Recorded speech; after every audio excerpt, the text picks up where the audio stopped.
Hey, Mama. Welcome back to the Mom Walk Collective podcast. I'm Jamie. And I'm Ari, and we are two moms just trying to navigate through motherhood. But today we are three. We have Taylor joining us. We are so excited to have Taylor on. I actually met her through the Mom Walk Collective. She had come to one of my very first walks, and I admire this human so much. She is a wife, she's a mom of four, but she is an entrepreneur and a creative, a content creator, but super ambitious in everything that she does and has the biggest capacity to do it all. And I've just been so mind blown in who she is and her vulnerability, and we've become great friends doing things from birthday parties to book clubs. And we want you guys to know a little bit about her. And specifically, we want to dive into things with her homeschooling journey. So, Taylor, can you say hello and introduce yourself? Hi, happy to be here. My name is Taylor. Taylor seems a little too formal, so I normally introduce myself as Tay. But I am a mom of four. My oldest is 7. My youngest just turned 1. They're about 2 years apart each. We've been homeschooling unofficially for about 3 years and officially just this first year. So we're not even completely done, but are coming to somewhat of a close in the next couple months of our first official year. So excited about this journey that we've kind of embarked on and all that's been a part of it. Well, we love you, Taylor. I'm going to go with your formal name. Go for it. Taylor and I connected because she made a post about deepening friendships and not having the shallow friendships. And so we went on a walk and we just went deep really fast. Mm-hmm. And I just appreciated that so much. But we are really excited to talk about your homeschooling journey because this is something that Jamie and I have both been curious about, just having like alternative schooling for our children and having what are those options. And you have jumped right into it. And so, can you kind of start sharing with how you decided that you wanted to jump into homeschooling? Yeah. So when Sammy and I actually found out that we were pregnant and, started having all those conversations of what the heck do we do with this child that we now have to raise and everything together, it was one of those things that I remember him I don't remember how the conversation officially started, but I know that he threw it out there that he had worked with someone else at Starbucks who had talked about wanting to homeschool their kids and up until what age, and having that conversation with them, and that sparked a lot of curiosity for him. And so it's kind of just this ethereal idea, I guess. Really, it wasn't realistic yet because he was a baby, so we were just like, well, we'll get to it when we cross that bridge. And then when he was preschool age, we decided, okay, now what do we do? But I was already a stay-at-home mom, and so I started looking into some things and just trying to figure out, what the heck does this really look like? And there's not a lot of information, and so it kind of gets overwhelming and stuff. And so that's where kind of the research really began, and trying to unpack things with not a lot of support either. My mom is a public school teacher, so obviously I was butting heads with a lot of people right off the bat. So that's always Mm-hmm. fun. Really tests your knowledge of what you're wanting to do, the information you've already, obtained and all that stuff, and then really, tests if you actually want to do this. So that was Well, kind of the yeah, starting I even think too, like what are the generation we went to school in is so point. different than the reality today.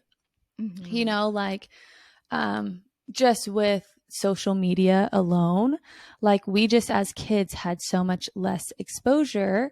And so information that we were given was given through very few people, you know? Mm-hmm. So like when Yeah. we were going to school or in sports or whatever, most of the time your parents are going to know where you're getting your information from. So it's Mm-hmm. like you're getting your information from your coach or this teacher, and you're going to have a parent teacher conference. You're going to have all these things, and you can get really direct on, hey, this is where my son or daughter heard this information. I can Mm-hmm. confront this person, so on and so forth. Now, I think at least for me with public school, you don't know where your kid's going to get their information because there's so much access to information through phones, through computers. Teachers are now seeing what other people are doing in other curriculums and can sway and add more things in and this and that. And especially with just certain agendas that are happening right now, at least in the area that we live in the school district that our kid, that Lincoln would attend, has essentially that the conversation has started, like kind of where you and Sammy were, like that's where I'm at right now. And I know Ari can probably say the same. So when you first started, like now you're like your mom is like advocating, like, you know, she's that public school teacher. Where was the first place you started to even look into homeschool? Like you're like, oh, well, you know, I don't want this, but I don't even know where to start looking. Yeah. So what I actually did, because I had so much conflict with those around me, is I actually created an Instagram account that it was going to be my like homeschool page where I would follow all the things that I could possibly find. That's how I figured I would do my research, is by other moms that were sharing. So I went through, I blocked everyone that I knew to make sure word didn't get back to my family. And so I had no conflict. And then I kind of just started digging into people. I was not aware of homeschool styles or any of that stuff. So I just was like homeschool mom, just total SEO search, trying to figure out the basics. And I think I found a couple accounts that were like resharing photos from other moms. And then I just started diving into the weeds of like, oh, I like this mom's account, and like, oh, she's got a pretty aesthetic, or this one has similar kids with the same age and stuff like that. And one of my like best friends who lives in New Jersey now, who has 4 kids that are about the same age, was kind of the person that I really like found and like hooked up with and was able to just like hold on to. And so she was just kind enough to constantly respond to my questions and give me insight. And she used to live in California. So it was just all that stuff. She had a lot of experience, had been doing it for longer. And that community really came into place and what helped a lot.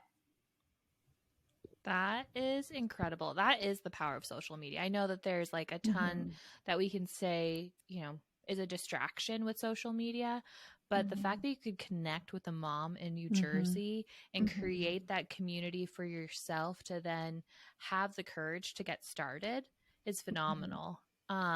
Truly. Can you share, because I know that we've talked about this, can you share, he did go to school for a little bit, and then you guys ultimately, did you guys start homeschooling prior to that and then go public and then come back to homeschooling? Yes.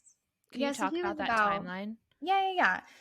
So he was like preschool age. And one of the biggest things with Sammy's concern about homeschooling was, you know, me having my own time, because obviously you're at home with your kids when you get that break. And he was really worried about like lost identity, which bless him, still to this day appreciate someone. Sammy's a phenomenal husband. He is. He is.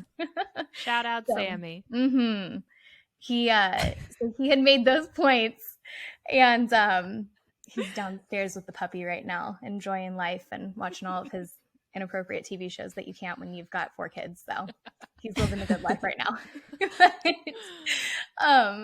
So he had made those points, and Beckham was still young enough, but he had said, you know, like groceries and all the little things like early on in marriage that when you're adjusting, you suck at.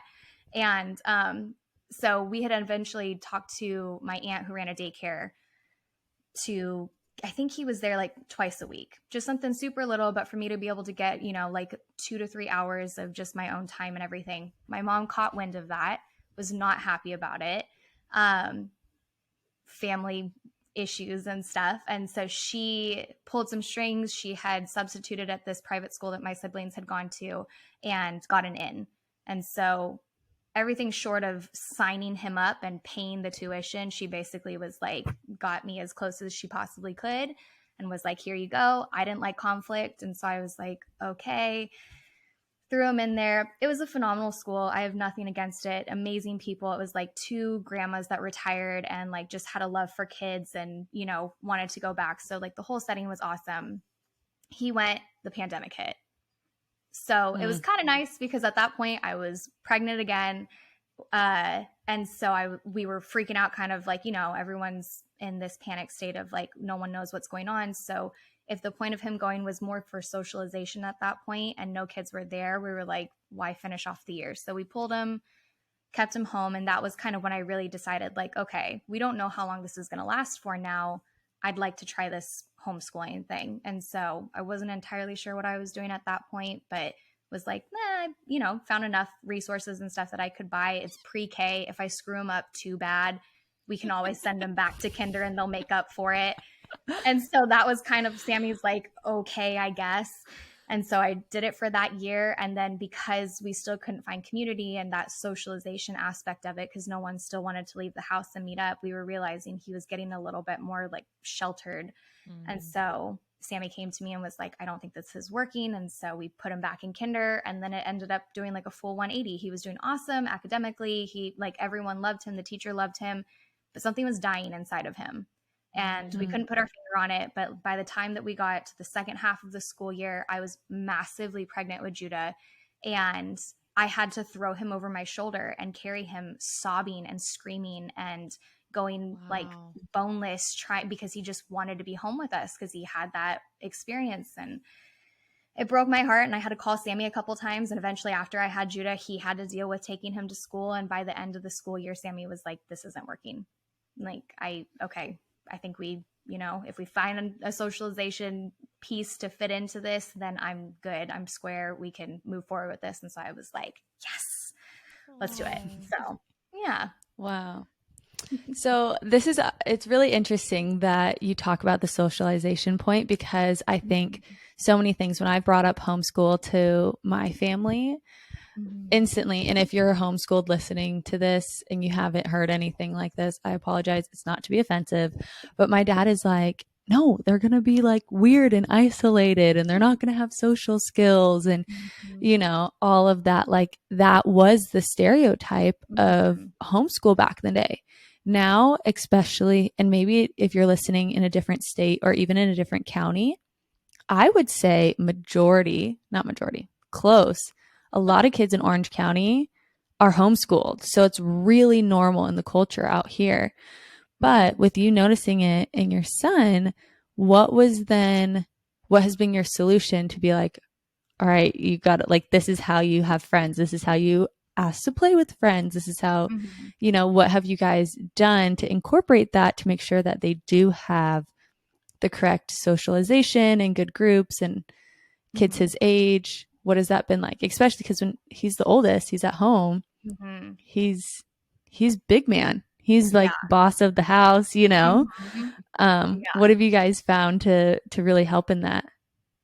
Well, having 4 kids is a perk because we have our own little group of people, which I think that's why it's so common for families of multiples to homeschool, because it's easier of a transition than a mom of one.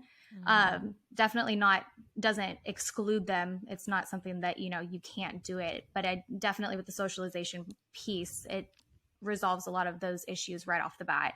That was something that we realized when we pulled him from preschool, that I think it would have gone down a different hole if he didn't have his siblings at home. So that made a big difference. But when we pulled him out this year, thankfully, I had just been connected with enough groups I was desperately seeking too. So it wasn't just this like casually fell upon these things, but sports is obviously one of the answers that you'll hear from everyone. It is good. There's nothing wrong with that. I think a lot of times people are looking for more though, whether they don't have the money, because sports are expensive, especially out here. But I found like Facebook groups. There's just like, it honestly started from a lot of mommy groups, and in those mom groups, you found other moms that had kids of different ages. And then you had those moms that were eager to start their own thing. And so I just, casually, they would drop their links of like, oh, here's my Facebook group and here's that. And so I ended up being in 15 different things and kind of messed around to see what clicked. And I eventually found some moms that he's normally the oldest. And that's kind of the only downside that I'm still trying to navigate for him. But I thankfully have actually found a lot of moms that have boys. So I'm grateful for that, because I feel like in the beginning when he was younger, it was all girls. And I was like, there's nothing wrong with that. But like, I want a good mix. And so now I'm surrounded by boy moms, which I'm so grateful for, especially for him. But yeah, Facebook groups, Wild and Free had their own community. I found them during the pandemic though. And so that was a little difficult because obviously every group had been shut down at that point. So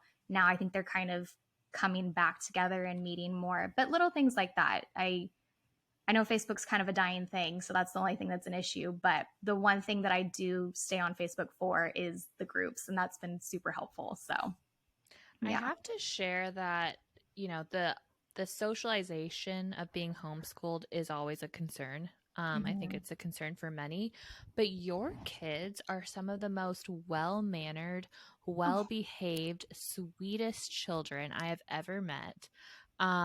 Like Ian and I always walk away from hanging out with you guys like, wow, like that is how you have a family of four. Like you can tell the impact that you're making by being at home with them and raising them, and Sammy being such a present father, that these kids are being impacted so much by the work that you're doing. So I want to throw that out there. Touching on Wild and Free, it was one of our book club books. What are you implementing from the Wild and Free community? Because it is it's a lot more like an interactive experience, but they also really talk through the boundaries that you have to set in place to kind of provide that type of lifestyle for your kids. And you do a phenomenal job at that. Like you do it all, but you do it all with boundaries. You don't overcommit yourself. I think you said you've done that in the past. But you do wake up at 4 a.m. every morning to get your stuff done. Coming back to my question though, how are you implementing what you've learned from the Wild and Free community? I think when I first read her first book, that's more geared towards homeschooling, I've now kind of adopted that to be something that I read annually, just because I feel like it's a good refresher to kind of get realign your heart posture for it. Because I think the thing is that gets mistaken a lot with homeschooling is that you think you make this commitment and you're like good to go for life. But I feel like just the same way for, people who follow any type of religion, I think Christianity is the only thing that I could relate to in that way. But with that stuff, you have these waves of kind of like feeling like you're stronger in your faith and you're, not all that there and everything. And I feel like homeschooling is the same thing. Sometimes you have seasons where you're beating yourself up and you're like, am I even making an impact? And it's not until other people affirm it in you that you're like, it's working.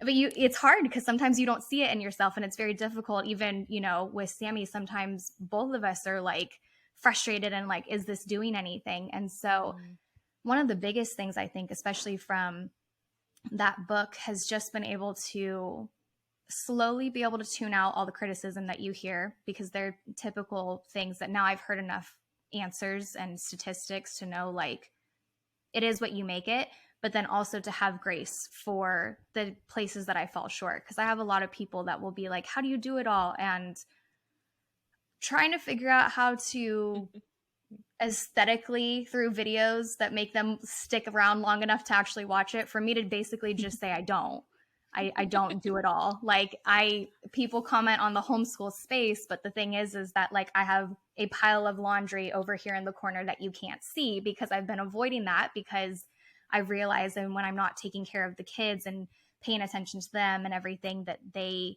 start misbehaving. They're not the perfect kids all the time, or if I'm not getting them outside enough, if we're not doing things like that, then they get cooped up and then I get frustrated. And a lot of people talk about patience being an issue too. And I'm not a patient person. I try to be, but I have lost it sometimes. And there's been times that Sammy has walked in the door and I've walked straight out. And in passing, I'm like, I need 15 minutes. And so grace for myself and grace for our space as a whole has been probably the biggest boundary, I would say, that I've put in place and taken away from it all. You guys are such a strong team.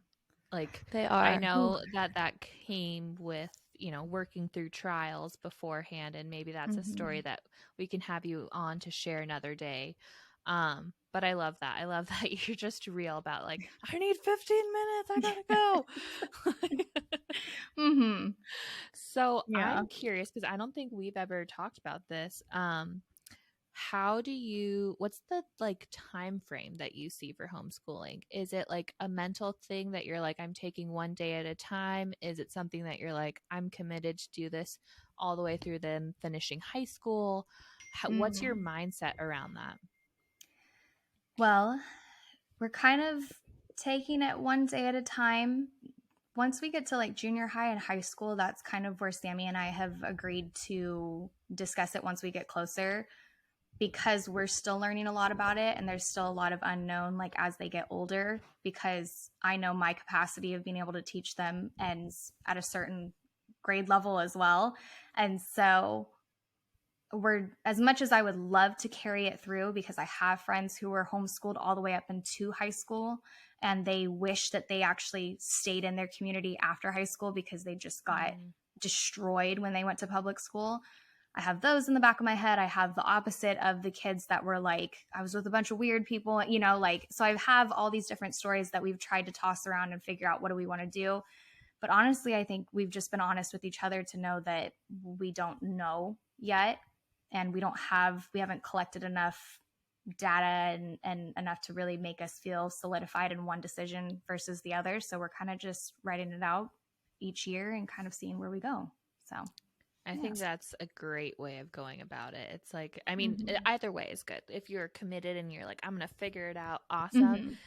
I think taking it one day at a time is also just very relatable. Yes, absolutely.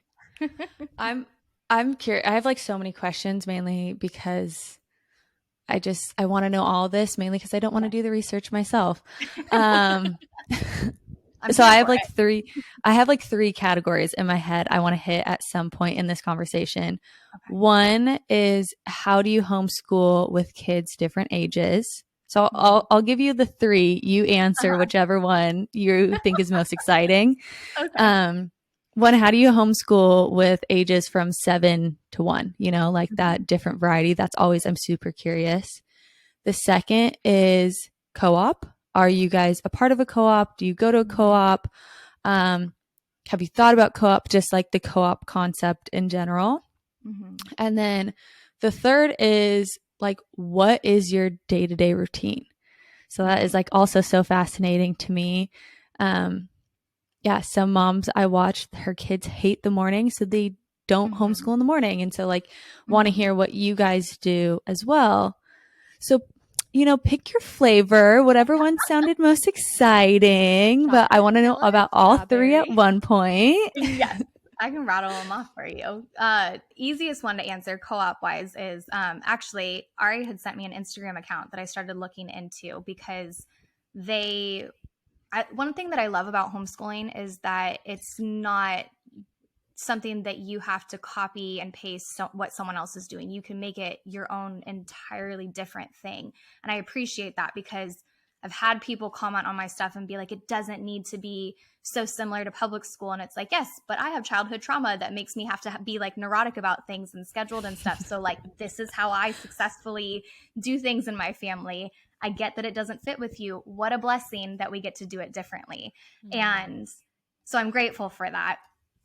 One of the things that I like about the one that you had sent me was that they are working alongside a charter school, because I know finances are a big issue for people too. And so if you register through that charter school, they give you the money to pay this co-op, so you can be a part of this smaller co-op that meets, you know, if you're more into the, you know, nature piece of it and everything. And it's just this awesome thing. But they also offer a side thing that for less money, you can bring them in for kind of like life skill classes or arts and crafts and whatever. And so that's something that I'm trying to incorporate more for Beckham, because again, my issue is I find a lot of preschool and kinder grade things, not as much for him. So I think that's something that actually, you know, the investment is worth it there, because he is a little bit older. So that's one. Do you guys want to, wait, I forgot about that. This was like a phase of my life. It only lasted like 2 months, and then I was like, I'm out. But I was a homeschool teacher at a co-op for 2 months. Whoa. What? I taught science. Ooh. Isn't this so funny? I love it. Random. Don't have my bachelor's. Didn't also study science, but I had a friend who essentially introduced me to this woman who that whole thing, I don't know why that just like ding, ding, ding came into my mind. Um, but I would go to different places where they would host the co-op. So like one was like way out in Tustin, another was down in Mission Viejo. Like I would go to a different location every Monday, Wednesday, Friday. And it was those kids, it was the same style. They paid through the charter to get these classes. So the kids would do like an arts class, a music class, a science class, um, all these things. But I literally would just get a room full of kids who I had no idea. And then I just had to follow and just read the lesson plan and just like follow it and be like, oh, okay. Hey guys, we are dissecting a pig's lung today. And like would have to, like, she would give me the curriculum Sunday night. I would drive to this woman's house and she would give me this massive bin full of all of the supplies and I would just facilitate it for her. Wasn't the right fit for me. So I also was like just married, was like 22 or 23 and it just it wasn't my vibe at the time. Now it's like I'm like, wow, being a mom, that would have been so great. But yeah, so funny little hidden secret to let you all know. I love it. But really was cool to, I mean, it seemed like those kids were like the co-op. They liked the stuff. Like essentially the co-op, what it looked like this program, the one that I worked for, is you are paying for things that would be really expensive for an individual to buy. Meaning they had like high resolution, high vision microscopes. So it's not like, unless you had like all the funds in the world to go buy like $1,000 microscope to look at tissue or, you know, bacteria or whatever, the co-op provided it. And that's essentially like where your fees were going, or for paying for the facilitator and then paying for the use of the equipment. So that's what it, in my eyes, I can only imagine why the moms would enroll their kids in this program, is because they offered a lot of things that like a school would originally pay for, or things like that they would come in 1-2 hours a week to get to do like a cool science experiment or something like that. So did you actually lead a class where they were dissecting something? Yeah, we did this whole anatomy week. One of them, I literally had a pig's lung, and we did like, which is also, again, this program I didn't know much about. I still probably couldn't tell you much about the program. Because I did the same lesson for kindergartners that I did for 5th graders. So like it didn't change that much in the scale. Look, Taylor's agreeing. So she probably knows a little more on how like things are structured. But we like, I did a whole anatomy scan and then they all blew into a pig's lung through a straw. So that was the lesson. But we did a bunch of other stuff. We did one on the stars, one on gravity. Again, I only lasted 2 months, so that means I did 8 lessons.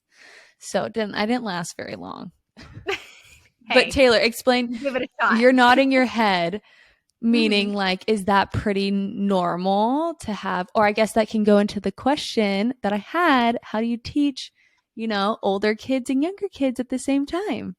Yeah.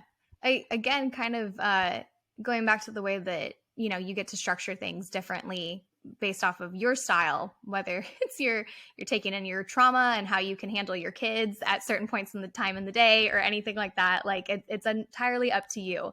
And I've made the mistake of spending too much money on curriculums because it looked pretty, or, you know, I saw other people using it without doing the like free 1 week lesson that they offer, because I was like, no, I saw enough people do it and it seemed like it was easy enough, or it gave cute aesthetics, and it goes along with the working for brands has probably been the hardest thing for me, because I get suckered into buying all the things to make the posts for them, but then I don't use stuff. And I've always tried to go back on that, because I genuinely want everything to be transparent of my experiences and stuff. So thankfully I've incorporated it more into like fun play and sensory stuff instead of lessons.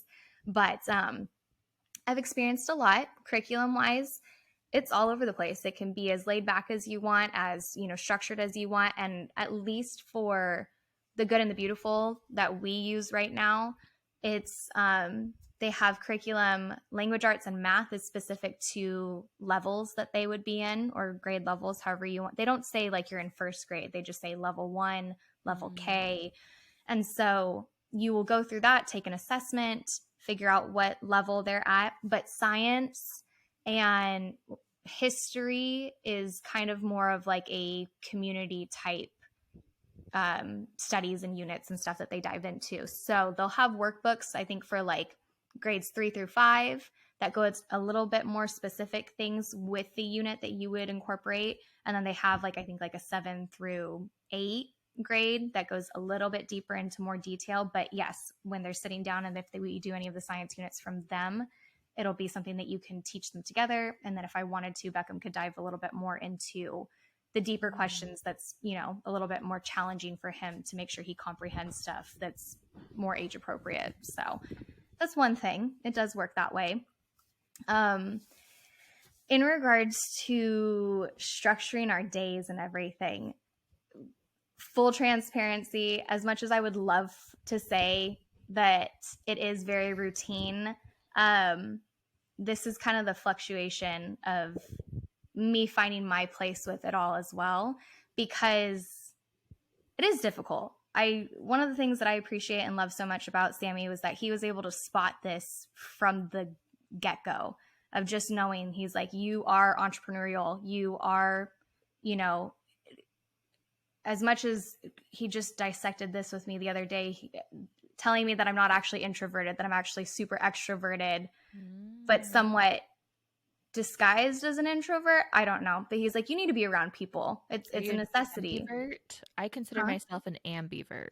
I have just heard that term. And so I haven't even looked it up, but I need to dive into that too now, because now I have so many questions about myself. Well, if you want to know the gist, I used to consider myself an extrovert, but ambiverts are like extroverts, but they can also get drained by certain people. So like certain people energize them and they can just keep going. And then certain people drain their energy. And so you just don't want to be around them. And that's when you would like consider yourself more on the introvert side. So if you kind of feel like that, you might be an ambivert. For me, there's certain people I'm like, I could go like all day. And then there's other people I'm like, I gotta go. Yeah. I love you, but I gotta go. Oh, definitely. Okay. Now, yeah, 1000%. There were people that came to mind on both ends of that spectrum. There's a saying that there's like people that you can spend 3 minutes with, 3 hours, 3 days, or 3 weeks with. And, you know, they just fit those different categories, and you learn, you learn either way. So, yeah. So he's spotted a lot of those things in me. And one of the things that he's always pointed out is like, you need to make time for yourself. And that's actually translated so much into every aspect of my life. And so that's been helpful, because again, going back to the grace piece is just kind of acknowledging that like some days we do it all and some days we do nothing. And some days it's, you know, it's been a rough day on me. And so it's not that we accidentally miss things. It was just mom needed a day, or, you know, it's been draining and I needed my cup filled by having coffee with a friend and stuff. And so having that flexibility has been so incredibly powerful and impactful for my mental health and my identity, and just kind of like that whole rediscovering and revival for myself and motherhood. So having a loose structure has been super helpful. With that said, acknowledging my kids' learning styles, but then also their routines and stuff is played a part in all of that. My kids are up at 5 a.m. Hence why I have to wake up so early, because if I want to have a second to breathe without having people in my face asking for food, because I am a hangry person and I have passed on those awful genetics to all of my children, I have to be up and prepared and ready to go, or else it's not good. So we normally do our schooling around 9 o'clock. So it gives us enough time to like all of us have a slow process to be able to like wake up, do our own things. Sammy's not a morning person, but he's had to convert to a morning person in order to survive mentally with our family as well. And so he's up and we do breakfast and all that stuff, but we really give them a lot of space to be able to just like wake up in their own pace and a lot of playtime. Again, one of the things that I love about this is the fact that like schooling doesn't take as long as you see in public school. Mm-hmm. They probably need, I'd say, an hour, less than that, 30 minutes to an hour. Yeah. And then the younger they are, the less time. It's like really the biggest thing that you need for them is play. That's the best way that they're going to learn. And the biggest thing that I've told moms that ask this question of like, what do I do to start?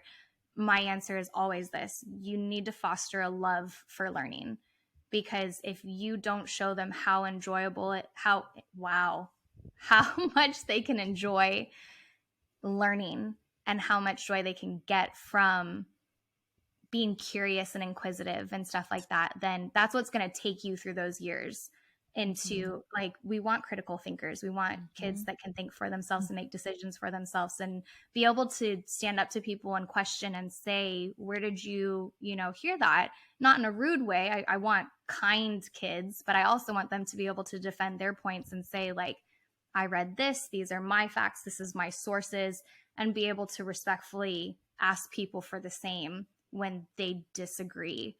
I'm a super non-confrontational person, and so I'm still learning how to do that, but it's been helpful to be able to encourage them to do that. So that's amazing, because I think, the school system, at least that I went through, was more just like memorize as much as possible, regurgitate, and if you remember it, maybe that's awesome. Do you need to remember it? I don't know.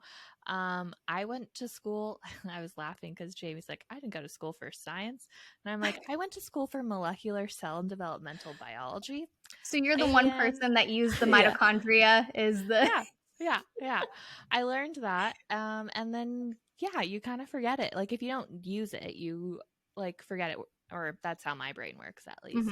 Ian's, on the other hand, can remember like everything, and I'm just like, I don't know. That's awesome. Good for you. Ian, listening to this, I love you because you remember everything, like the mitochondria. And I'll be talking to him. He's like, oh yeah, that sounds familiar. I'm like, you probably took one class on that, and I had 4 years of college education on that. But I think that is what's so great about homeschooling, is that you do have the ability to foster your children at their own pace, their own like learning style. I think it also is like a big burden. I don't think burden's the right word.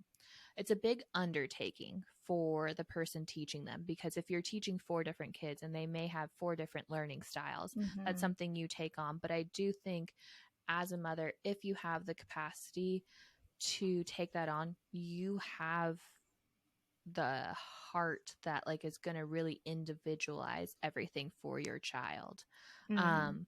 I also want to fully respect, like, if moms are not in the position where they think that they have that capacity, that's okay too. I think we should always honor and respect people's decisions and how they plan on doing things.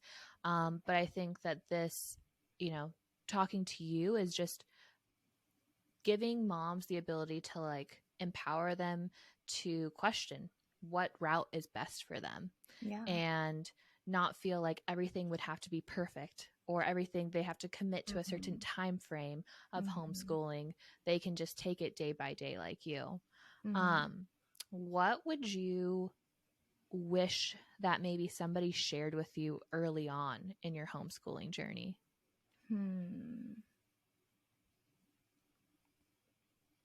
It's a good question.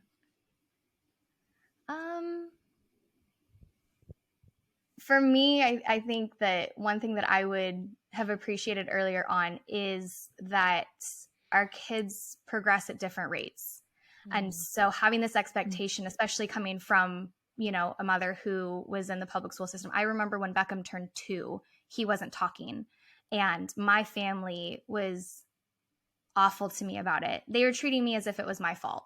And just like I needed to see a speech therapist and all of these things. And so when I started homeschooling, I remember getting so frustrated with them and being like, you're not doing it right. And then I would, you know, go to bed and I'm like, he's 4. Why am I getting so upset?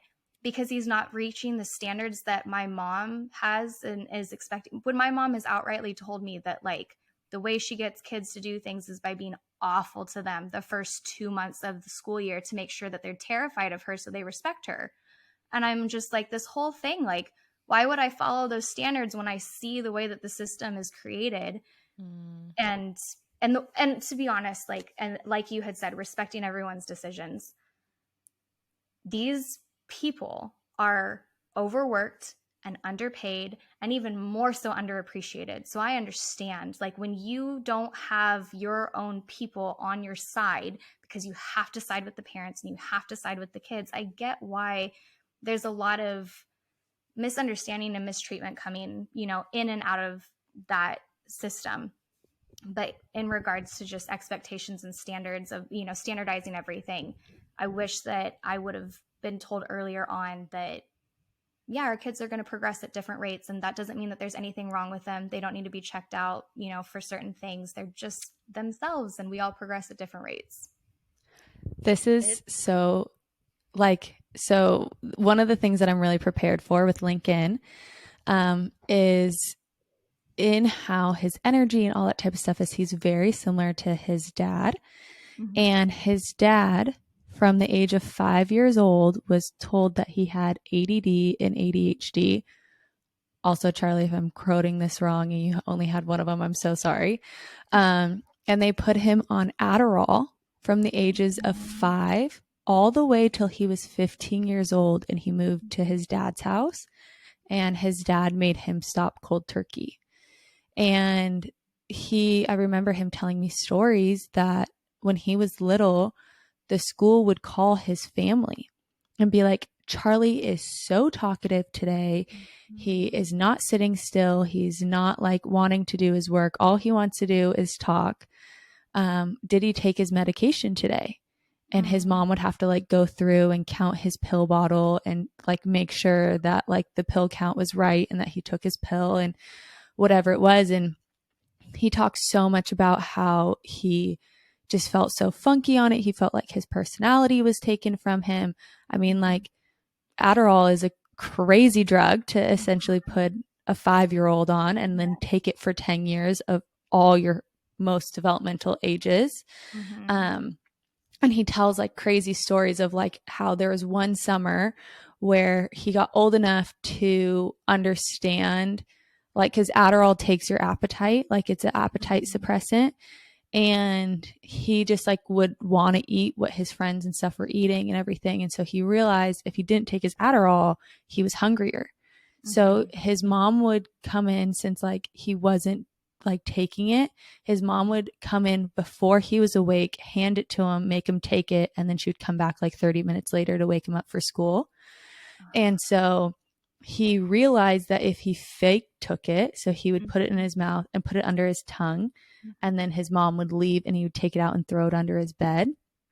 That summer, he grew 2 inches because like he was finally like nourishing himself and like getting enough food and everything. And one of the things that he talks a lot about of like, I wonder what would have been different if I was given an environment that stewarded just who I was. And like he's a chatter. He could talk your ear off. Like he will talk 45 minutes without anyone saying anything. Like literally that happened the other day. And I was like, you literally didn't ask me a single question in 45 minutes, just so you know. And Lincoln carries very much so a lot of his personality and just like wanting to be around people. Like his birthday is just like a handball, like waving to everyone. I'm like, I am expecting Lincoln to carry part of those things about his dad. And those are amazing things if they could be stewarded well. And I don't want them to be suppressed like they're suppressed in his dad. So even talking about that of like even if you think about the concept of like standardized testing, like you do a standardized test, like who created the standard? Like where did this standard come from? Like why does it have to be that? And I think those are questions that I never thought about growing up. I loved my high school experience. Like if you talk to me about high school, I loved it. I had amazing friends. Sports were everything at my high school. I lived in a small town. It was like reliving Friday Night Lights. Like it was just an epic high school experience. We'd go to the mountains, go camping every weekend. Like it was cool. We got to do whatever I wanted. I lived in a small farm town and we could. But I know for a fact, living in Southern California in Orange County, Lincoln is not going to have that same environment to have the experience that I had. And so that's when I started questioning all these things. How can I steward his personality? What does that look like? Does it look like being in, homeschooling? Does it look like private? Does it look like charter? Does it look like all these things where I'm now finally asking, why do certain schools do certain things? How do I know? Where are they coming from? Who's the school board director? And I don't know about you guys, but I had never, like when I've gone to vote and you like vote who your district director is, I like didn't care, And now you're a parent and you're like, if you are putting your kids into the public school system, it is really important who you're voting for because they're going to have the biggest sway on the influences that trickle down to your kid. So I think I just love hearing like all of these things because you're, 6 years ahead of Ari and I, which is so helpful. That's why we're so excited to like have this conversation because even too, I don't know why in my mind, I thought homeschooling took up half your day. Like for some reason in my mind too, I'm also like, oh, well, half my day's to homeschooling. And that's where I've always joked with friends. I'm like, I want to homeschool, but you can be their teacher. Because I'm like, too, that scares me on the whole concept of like, having like, is my identity now Jamie, mom, teacher, coach, all these things.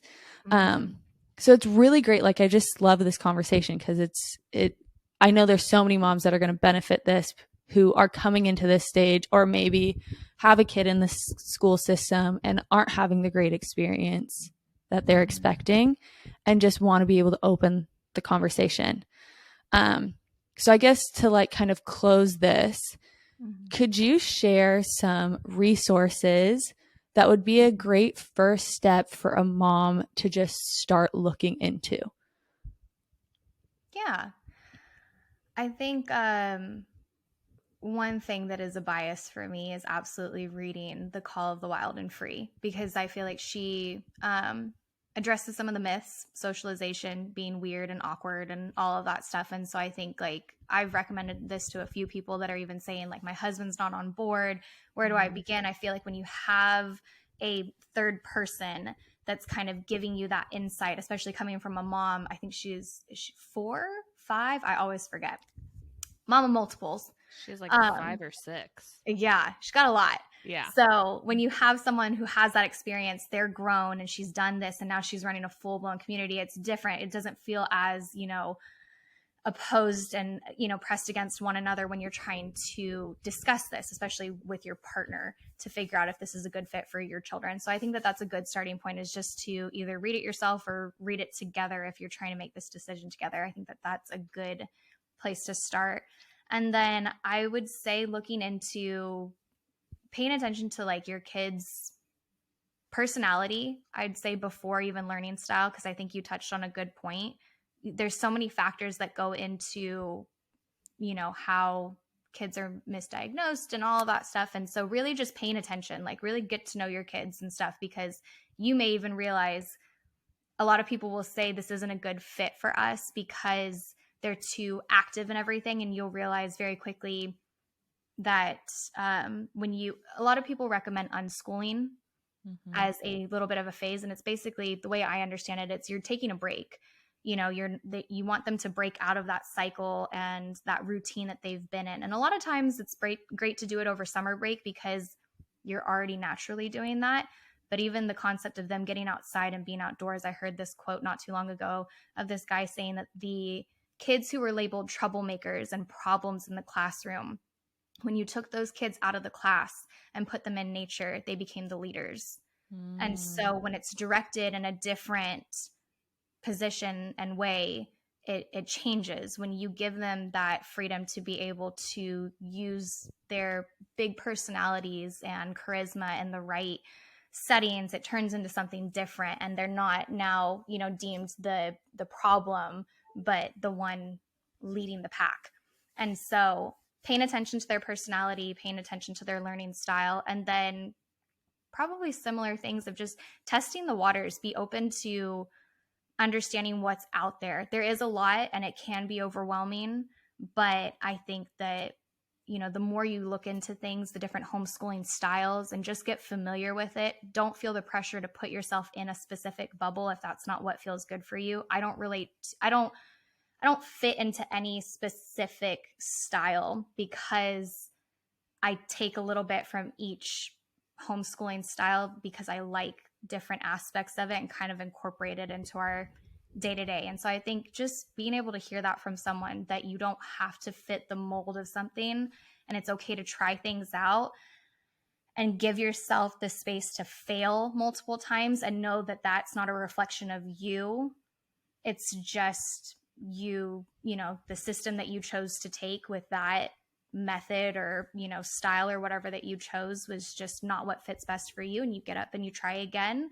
We're all doing that and we will all continue to do that. And as they grow, we grow as parents and we're evolving with them and just continue to have grace. I don't think that there's a one size fits all or a perfect curriculum versus other ones. And I think just hearing that sometimes is all people need as well. So I think that was beautifully said. And I love that you don't fit into our particular style, but you take and choose what is right for you. But it does leave me with a question, which might be leaving others with a question.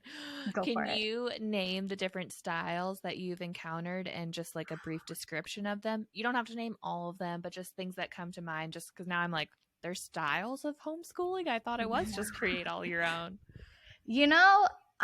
This is why I will tell other people to like really dive into it too. I can tell you some of the names that I've heard. I don't know that I can dive into the specifics of it because honestly, it became overwhelming for me. And once I realized like, oh, some of them, I'm going to butcher it. They're not related. I know there's like the Waldorf, there's Charlotte Mason, there's Montessori for like preschool and everything like that. There's unschooling.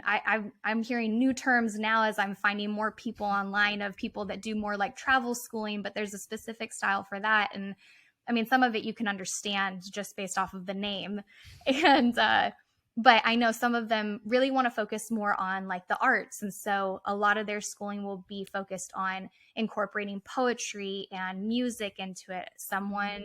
One of them will focus more on history. There's like a big emphasis on history over other things. Some of them want it to be child-led. And so it's kind of just like as your kids, become curious about certain things, then you dive into it. So it's not something that you're like, okay, at grade 1, we do, amphibians. At 6th grade, we do health and anatomy. And so it's kind of, but I feel like you have that freedom to do that however you want. So that's kind of why I haven't really dove too much into like the descriptions and understandings, but I appreciate that. I think the traveling one is definitely something that has always been interesting to me, is like being able to travel and teach the kids while we're there. So if we're learning about a certain history lesson, it's like, well, let's go take them to that place. And obviously that takes like resources financially and whatnot. So we'll have to figure that out. But I just think I'm a hands-on learner. I'm not like you can't just talk to me and I will learn. It has to be like very engaging. And obviously my way of learning is not going to necessarily be their way of learning. I point there because their nursery's right there. They're sleeping. But great. Fantastic. Well, if you guys, Taylor, could you drop your handles for TikTok and for Instagram? Hmm. Instagram and TikTok are both Tay's Days. It's TAYS_DAYSS because the original ones are still taken by people that created it 3 years ago and won't give it up. So it's a little creative. I love it. Well, if you guys want to learn more, we've called you Taylor through this whole thing. You're fine. Tay. When we talk about you, we call you Tay. Like when me and Ari talk about you out off this, we call you Tay. But I don't know why Taylor has kept coming out. Maybe it's just because we're in like a professionalist setting. Yeah. But if you guys want to connect with her, she has one, she's just an aesthetic cool mom, but like you said, she has a hidden pile of laundry, but she makes homeschooling look really enjoyable and really fun. And obviously she's a woman who is learning more, but also has steps ahead. So highly recommend connecting with her on Instagram, on TikTok. If you're also like, wow, I want friends and I want community and everything as mom, here's our cringy plug. The whole point of the Mom Walk Collective is for you to find your village, for find moms like this, find moms of multiples. Like, Taylor's a mom of 4, like finding moms that have kids their age. Go to the momwalkcollective.com, type in your zip code, look for a walk near you. It's not just new moms. I think that's one of the things we've been getting lately, like, oh, my kid's too little. Well, or my kid's too old. They won't sit in a stroller. Look at what your city's doing. There's a lot of cities, especially as our kids are getting older, walk styles are changing. If there isn't a walk near you, fill out an ambassador form and you can apply to be the host of your city. Well, on the first of every month, we'll send you an email about the next steps on the ambassadorship. And if you can follow instructions, most likely you will get to start a walk in your city. Other than that, if you're located in Orange County or anywhere in Southern California, April 22nd, we have a mother's market coming up. We're bringing together over 20 brands, all specific to motherhood, from formula companies to stroller companies to clothing and more. We would love to have you guys there. You can register from our website or go to Eventbrite and type in the Mom Walk Collective Mothers Market. It's free to attend. The ticket just helps us get some goodies prepared for you and have an understanding that how many people are coming. Other than that, every episode comes out Monday and Thursday. Anything else? I feel like I just did the whole cringe spiel. Ari? No, you crushed the cringe. Thank you. I had to do the cringe the other day, and that was an experience. But we just want to say thank you so much, Taylor. And we really appreciate you sharing your homeschooling journey. And I can totally see a follow-up episode coming with either questions coming out of this episode, or as Jamie and I start to embark more on figuring out what schooling looks like for the twins and Lincoln. We know that you are our close resource. So we love you. Love you too. We love you. We love you, Mama. We love you, Mama.